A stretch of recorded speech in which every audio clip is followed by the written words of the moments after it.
statement up that we just received from the University of South Alabama Medical Center just a few minutes ago, and we read this too. In fact, let's go to Jennifer Eckman. And infectious disease specialists have evaluated the patient.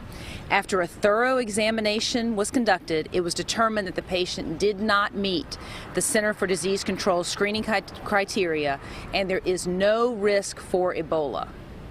This is all the information we will have tonight, given the privacy concerns for the patient. We will have an update for the media at 10 a.m. tomorrow morning.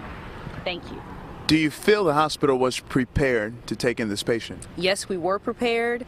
We were able to conduct a thorough examination of the patient, and we've ruled out Ebola definitively. Talk about some of the examination protocols that you guys have. We followed the CDC protocols. We were able to do it. As you know from earlier today, we had our procedures in place. We were able to follow those procedures, and we were very happy to report that there's no risk for Ebola tonight. How long between the time the Mobile County Health Department notified you all and the patient arriving here at the hospital? How much time? I'm not sure about that.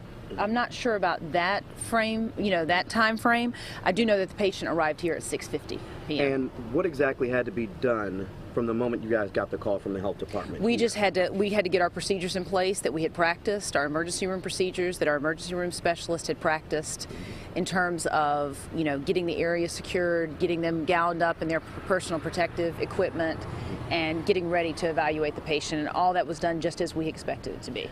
What about other patients who have been here at the hospital? We've had some people say they were turned away because of this potential scare. Well, we just wanted to. We went on diversion, which is something we do when we have a trauma system diversion, when we have something in our emergency room.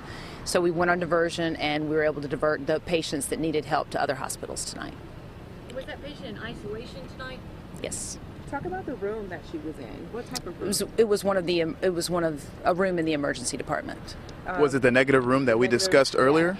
No, it was a room in the emergency department because we were just coming in for an evaluation at this point.